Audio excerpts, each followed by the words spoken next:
चौराहे वाली अम्मा। आज भी जब सूरज स्कूल से लौट रहा था तो रोज की तरह चौराहे पर बनी प्रतिमा के पास बैठी उस बुढ़िया को देखा। उसे अजीब सा लगा। उसने मन ही मन सोचा, आखिर यह औरत रोज इसी चौराहे पर क्यों बैठती है। सूरज 15 दिन पहले ही इस शहर में अपने मम्मी पापा के साथ शिफ्ट हुआ था। उसके पापा सेना में मेजर थे। इन्हीं ख्यालों में खोया हुआ सूरज घर पहुंचा। उसे उदास और परेशान देख उसकी माँ ने पूछा, क्या बात है बेटा, आज कुछ परेशान से दिख रहे हो। माँ, उस चौराहे पर बैठी औरत कौन है? क्या बात है बेटा, उसके बारे में तुम क्यों पूछ रहे हो? कुछ कहा उसने तुम्हें? नहीं माँ, मैं जानना चाहता हूँ वो कौन है और क्यों वहाँ दिन भर बैठी रहती है। वो तो मैं भी नहीं जानती। शाम को सूरज कंपाउंड में नीचे खेलने गया और सीधे चौराहे पर पहुँच गया उस अम्मा के पास। अम्मा, आप कौन हैं और दिन भर यहाँ क्यों बैठी रहती है? सूरज ने पूछा। कौन हो बेटा तुम? यह सब बातें क्यों पूछ रहे हो? अम्मा ने सूरज से पूछा। मैं सूरज हूँ और सामने वाली गली में रहता हूँ। आपको रोज़ यहाँ देखता हूँ, इसीलिए आपके बारे में जानने की इच्छा हुई। ये कोई पार्क नहीं है जो तुम दोनों मज़े से बातें कर रहे हो। ये चौराहा है। इतना ही बात करने का शौक है तो इसे भी अपने घर ले जाओ।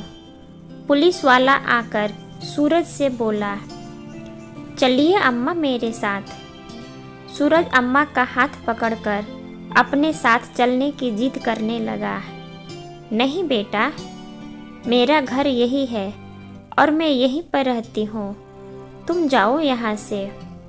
नहीं अम्मा, मुझे आपके बारे में जानना है और मैं आपको लेकर ही यहाँ से जाऊँगा। बेटा, तुम्हारे घर वाले तुम्हें डांटेंगे, वो सब मैं देख लूँगा। आप चलिए मेरे साथ, सूरज बोला।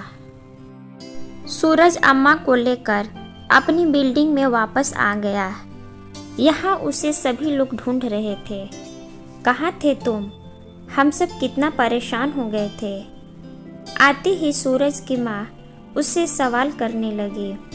सॉरी माँ, मैं आपसे बिना बताए ही चला गया। यह वही अम्मा है जो चौराहे पर बैठी रहती है। बेटा, चौराहे पर कोई शौक से नहीं बैठता। तुम बहुत ही अच्छे और संस्कारी लड़के हो। भगवान तुम्हें हमेशा खुश रखेंगे। इतना कहकर अम्मा वापस जाने लगी। रुकिए माताजी, आप मेरे बेटे के सवालों का जवाब देते जाइए, सूरज की माँ ने कहा। क्या कहानी सुनाऊं अपनी? जब अपनों ने सुना ही नहीं तो तुम लोग सुनकर क्या करोगे? प्लीज़ अम्मा, आप अपने बारे में बताइए ना। क्या बताऊं अपने बारे में बेटा? मेरा नाम शारदा है। मेरा कोई नहीं है अब इस दुनिया में। सिर्फ एक बेटा है जिसके पास मैं दिन भर बैठी रहती हूँ। लेकिन वहाँ पर तो कोई नहीं है अम्मा, सूरज ने पूछा। हाँ बेटा, दुनिया के लिए वहाँ पर कोई नहीं है, लेकिन मेरे लिए वहाँ पर बहुत कुछ है। अम्मा, आप साफ साफ बताइए ना हमें, बात क्या है? मेरा इकलौता बेटा सेना में था। इस देश का सैनिक था। कश्मीर में आतंकवादियों के साथ मुठभेड़ में वह शहीद हो गया। छोड़ गया मुझे अकेले इस मतलबी दुनिया में। वह चौक मेरे बेटे के नाम पर ही है। उसकी मूर्ति लगी है वहाँ पर।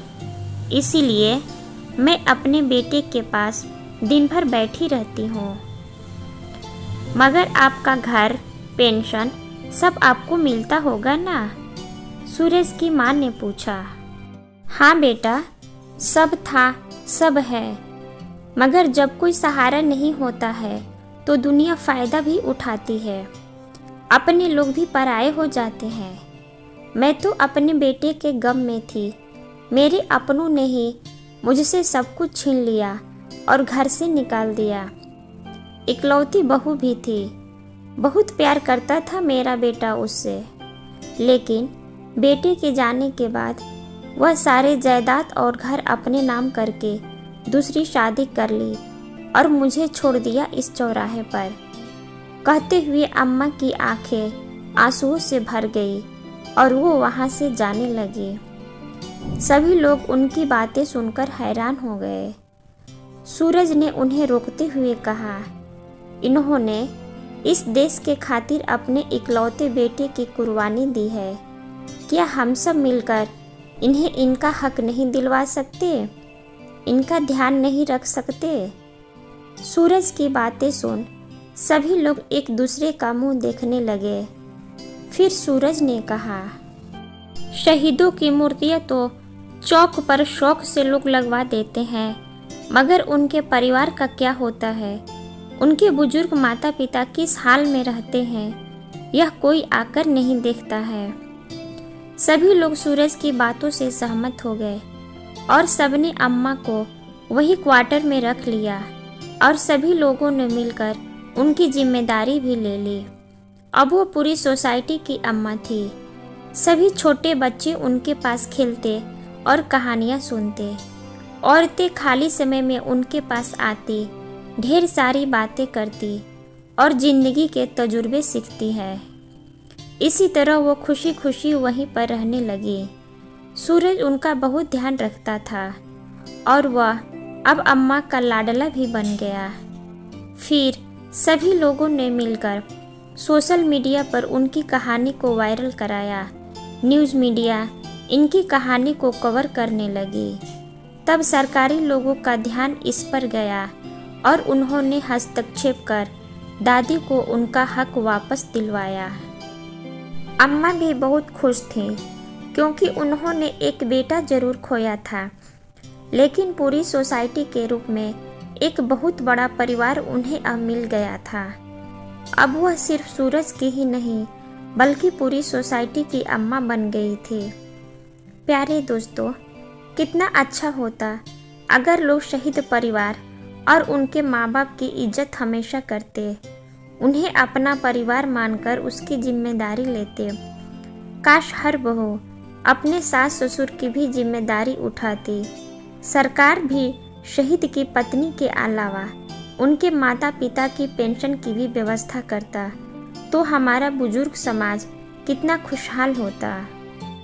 इस सवाल के बारे में आपकी क्या राय है, हमें कमेंट में अवश्य लिखें। आशा करती हूँ आपको यह कहानी ज़रूर पसंद आई होगी।